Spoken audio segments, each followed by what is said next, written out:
Hello, everybody, and welcome to the new episode of the Deadhead Cannabis Show. I'm here with my partner, Larry Mishkin. How you doing, Larry? Jim, I'm doing great. Glad to be here. Hope you're doing well. Well, we have lots to talk about. It's the end of August, and we have our 3 Phish shows coming up at Dick's Sporting Arena in a soccer stadium outside of Denver. And unfortunately, though, we've had a bit of a setback where they've canceled all the camping because... Yeah, Jim, what's going on with that? That's a big thing for you guys every year. I know you and your boys go out there. As I hear it, you drive in on Friday, you drive out Sunday night. Yeah, actually, we go in on Friday and leave Monday morning. So we're there for the whole Labor Day weekend. And, you know, Phish does such a great job. They have free showers. They have these, like, semi-trailers that are set up as showers, one for the men and one for the women. Phish provides free pancakes on Sunday morning. So it's a great deal. Lots of porta potties for everyone to use. And the trucks are just constantly going back and forth, emptying the porta potties, keeping them clean. So it's a great, fun time. But apparently, and I don't know why it's an issue this year, because it's been an issue forever in Colorado, that the fleas that the prairie dogs carry, the fleas carry the bubonic plague.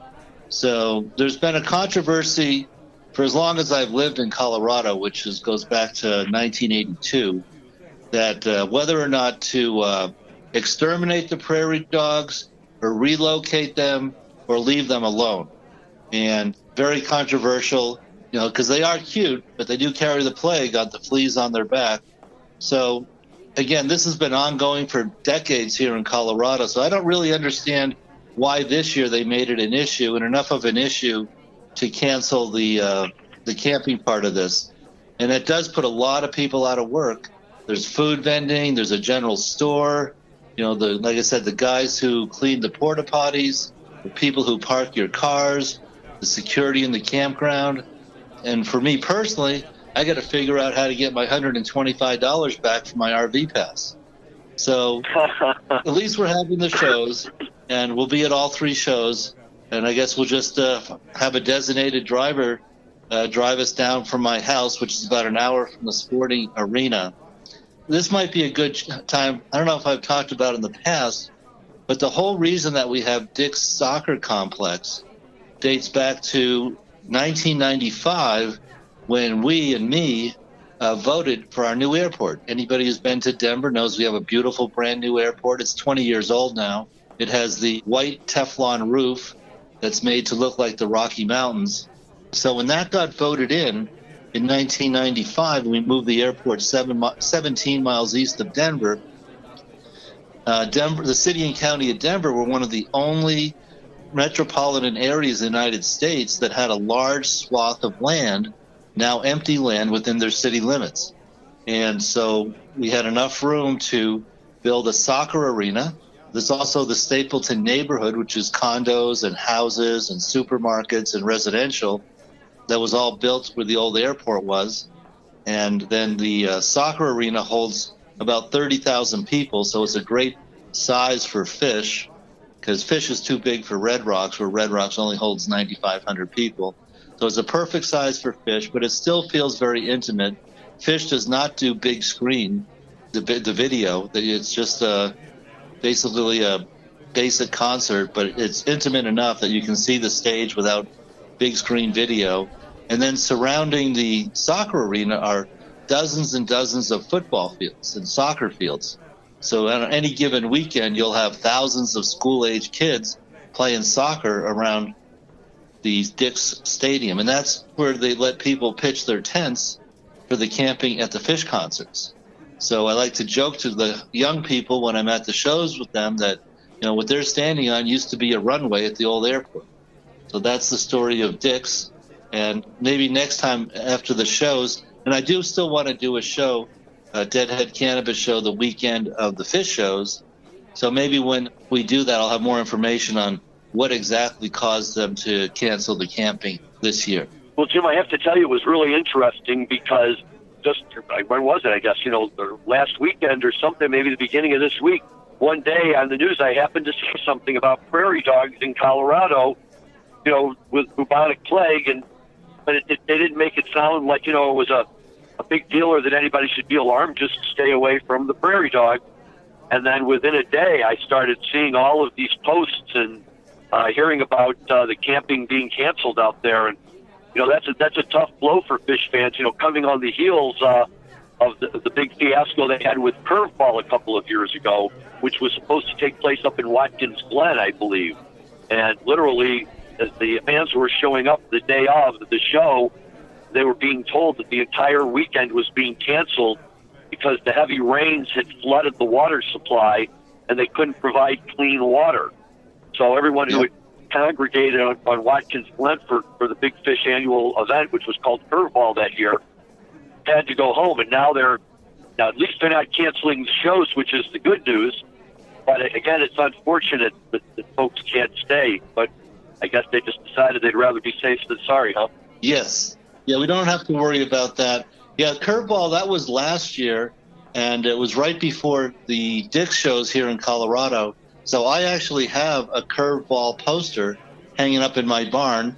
When we do some video from my barn, I'll put it up on the website, a picture of the Curveball poster I bought last year at Dick's, because I knew that all the vendors and the people who made up posters and shirts and all that really got hung out to dry because they had all their vending materials and things they wanted to sell that they weren't going to be able to sell. So when I was at Fish last year, a guy came by selling posters from Curve, and so I bought one to help him out. So I actually have a Curveball picture. And speaking of concerts getting canceled, what do you think was behind the Woodstock 50th anniversary falling apart?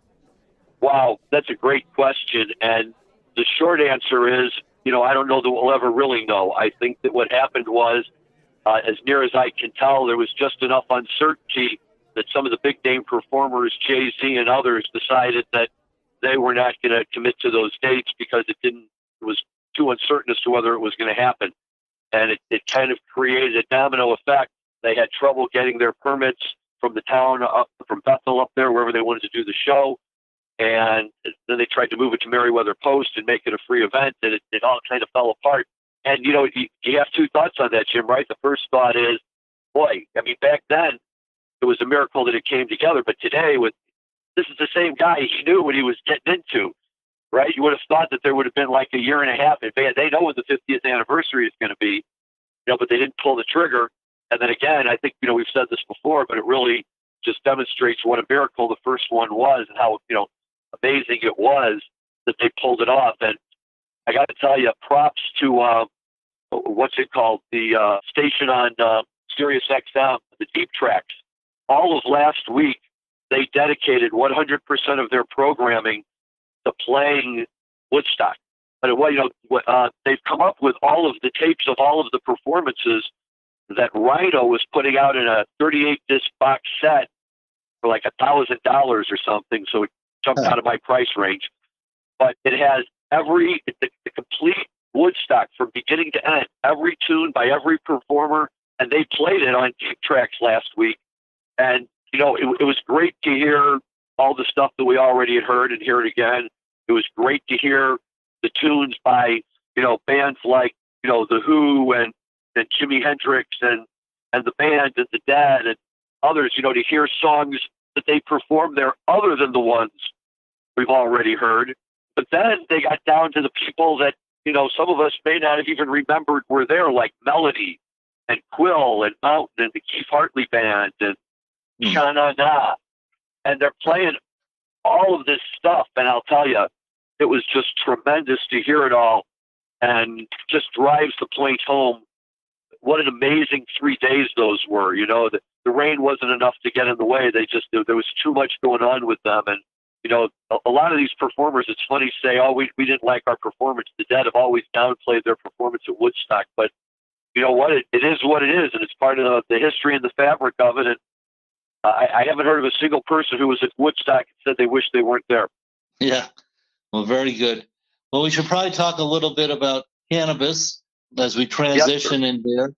Just for next weekend's 3 Phish shows in Colorado, we're anticipating beautiful end of the summer weather.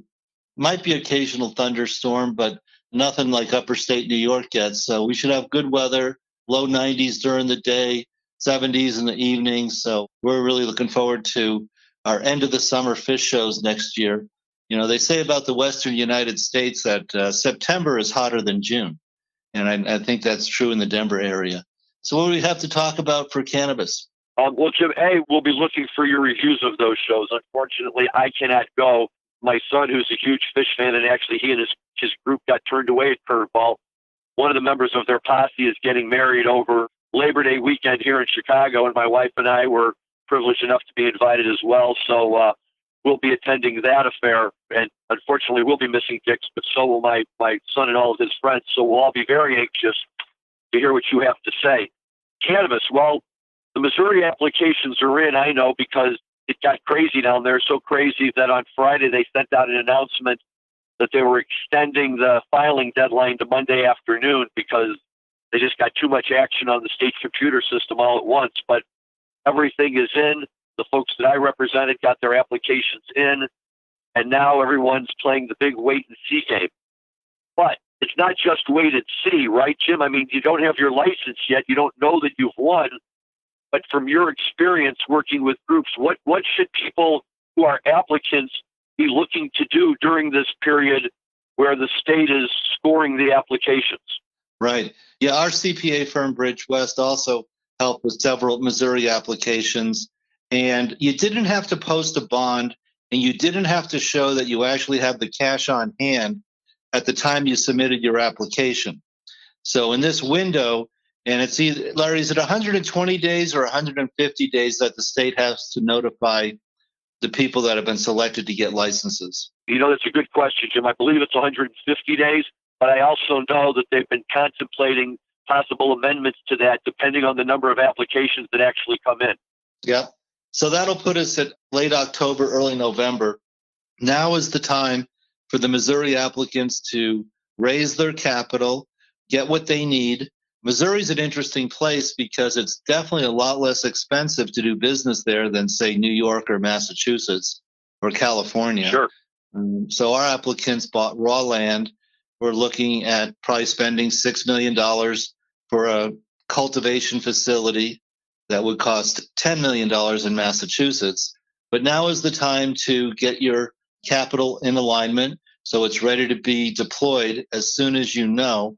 And there's things that you can be doing now, whether or not you get a cannabis cultivation license, and that you can be doing your demolition work if it needs to be done, preparing the site, getting that all ready, and then as soon as getting your building permits lined up, so that as soon as you find that if you're one of the lucky people to get a license in Missouri, you can begin construction. Now we're budgeting 3 months for construction and then 3 months till first harvest.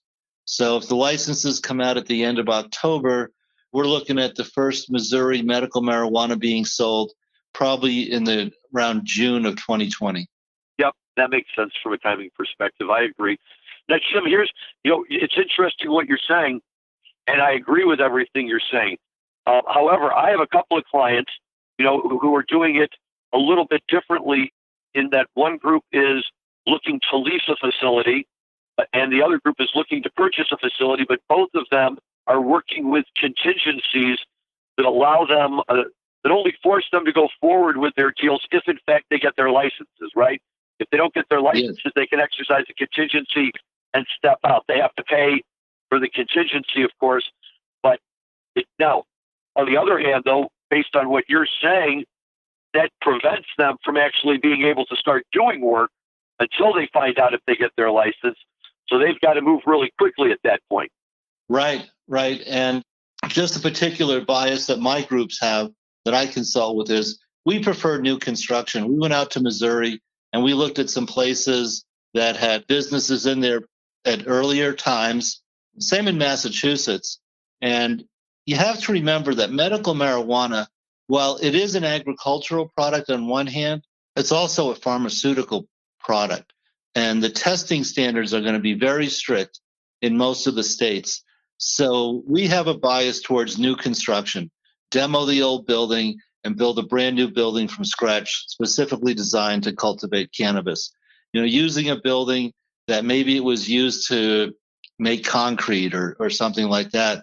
You don't want to find out at first harvest that you're not going to be able to test positively, and that you're ended up spending all that money renovating an old building. So that's just a bias we have. Other people have different opinions, and I respect that. But we like brand new buildings with brand new heating and air conditioning. I like that idea. Certainly, I suppose for some people, it just simply becomes a matter of economics, right? That's not an inexpensive way to go about doing it.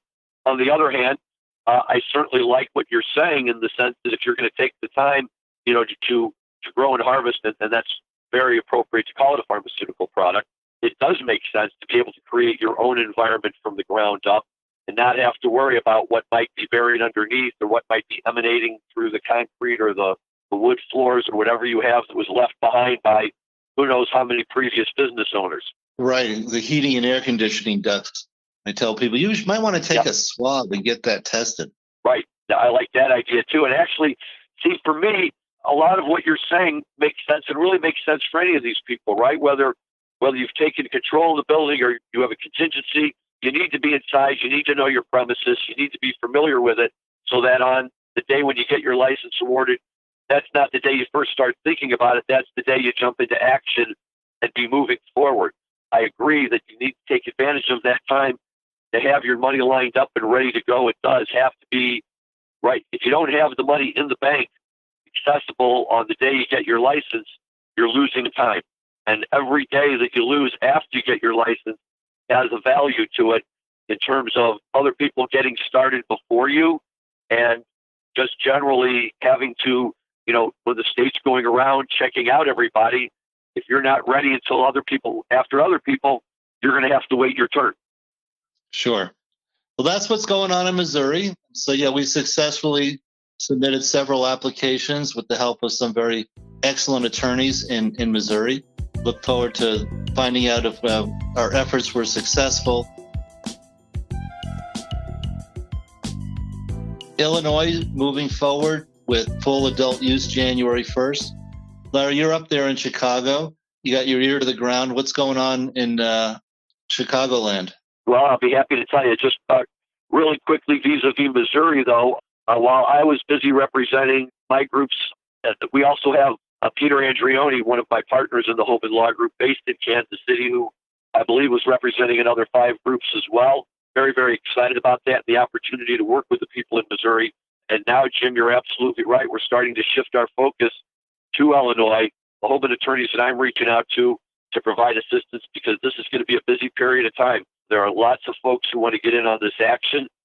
For a long time, Illinois was a state that nobody wanted a part of because the medical program really was not operating in an efficient manner, and nobody was making any money at all on the cultivation or on the dispensary level. Now that they're going to adult use, it's becoming one of the hottest tickets in town. Illinois has a population roughly double the size of Colorado, the city of Chicago alone, and surrounding Cook County suburbs and municipalities, huge numbers of people, very, very liberal for the most part, not entirely. We have our pockets, but even in those pockets, I believe this is going to be a success, although certain municipalities are opting out. And quite frankly, I'm surprised by both the municipalities that have made that decision and the basis for those decisions. And maybe we'll make that a program for another day to talk about, because that really is something worth talking about. What drives municipalities to choose to opt out of something as potentially profitable as adult use marijuana? Yes, so it seemed like they're going against their voters' will since these programs are voted in by pretty strong majorities.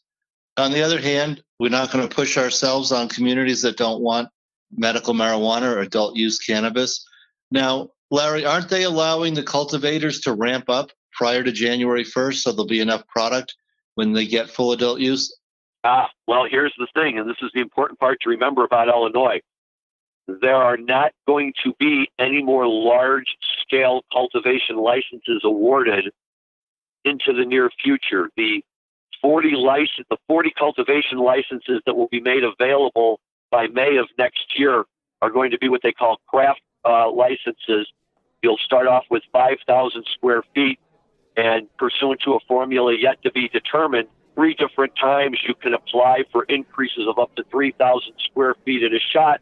If you get everything, you can wind up with 14,000 square feet, which isn't bad. But the medical cultivators will also be now growing for the adult use program as well.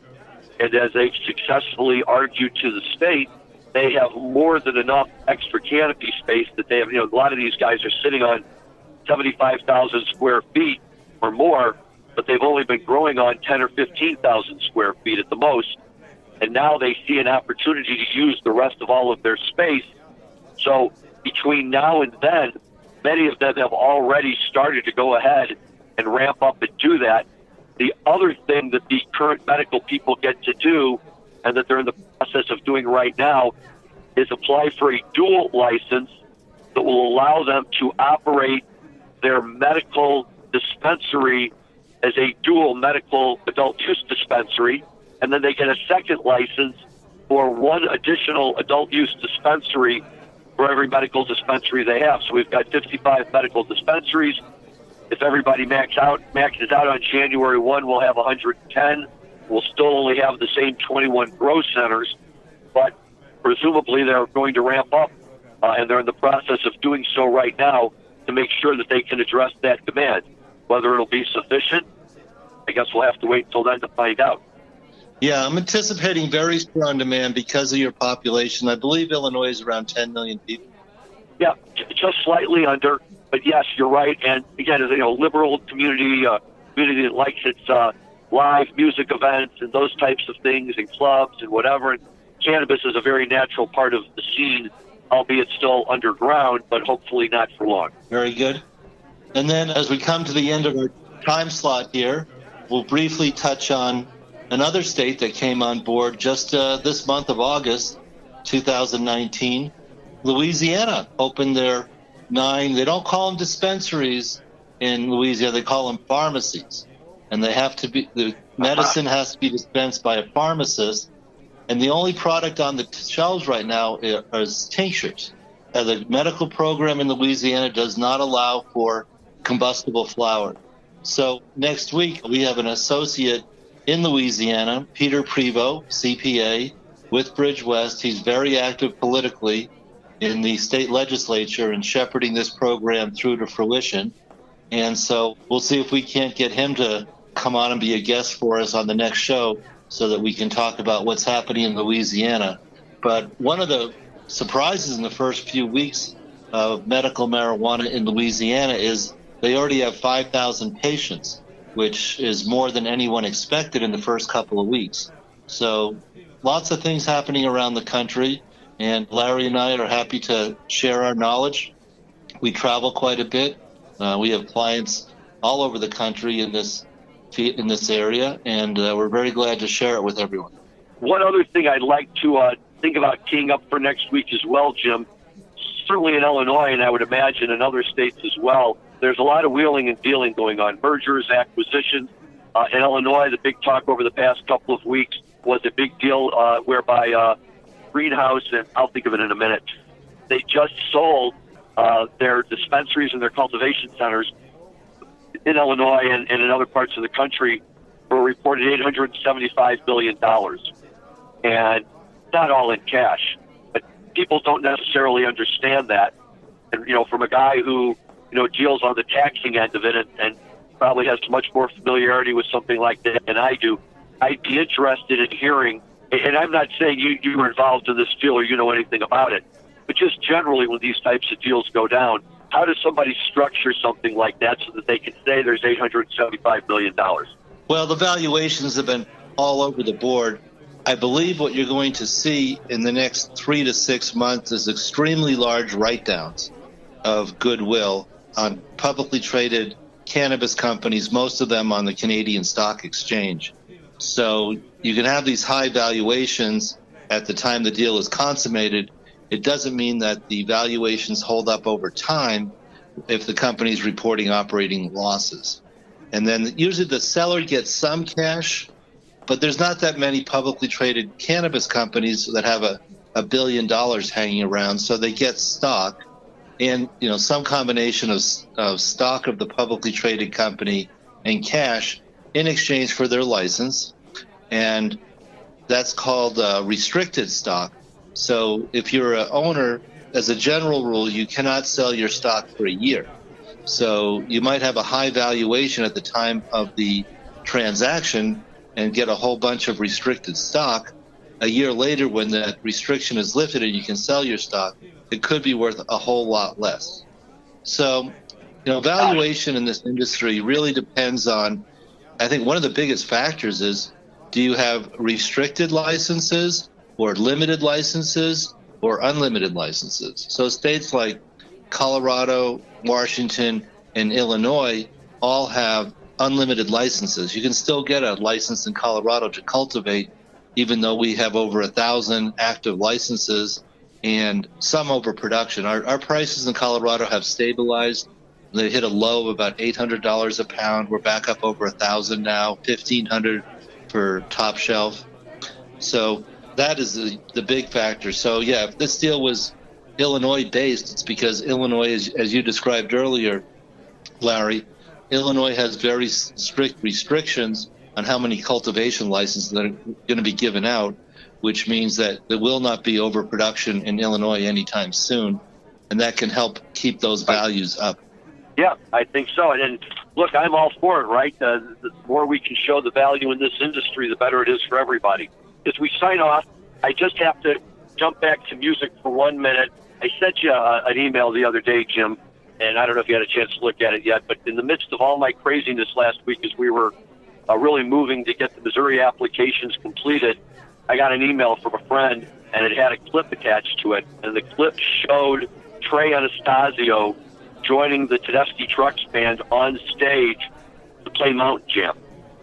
And I started to watch it for a minute, thinking, I really don't have time to do this, but the first 3 minutes alone is unbelievable because the two of them are standing at the front of the stage, tuning their guitars and having a conversation about who the hell knows what happens when two guitar guys get together and talk shop.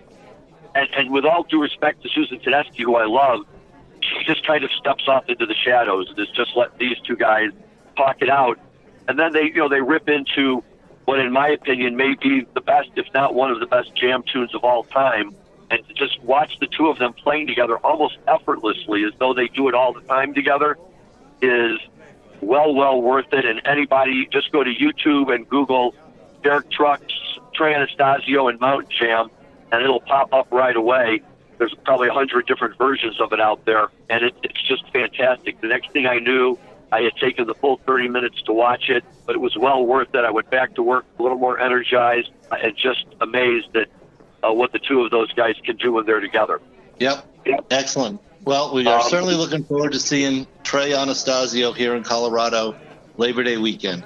And I sure enjoyed seeing Derek Trucks with you up at Red Rocks earlier this summer. Indeed, they were great shows. And what I'd like to do is I'd like to extend an invite out to any of our listeners. If you have a favorite jam, it can either just be a straight jam from a jam band you love, or it can be a smash-up of, a couple of legends like that. And if you have it and you want to send it to us, we'd love to look at it and listen to it. And the ones we like, we'll talk about and tell people all about it and mention your name for sending it in. Excellent. Well, everybody, that's it for this episode of the Deadhead Cannabis Show. For Larry Mishkin and Jim Marty here, I want to say over and out, and we'll see you next time.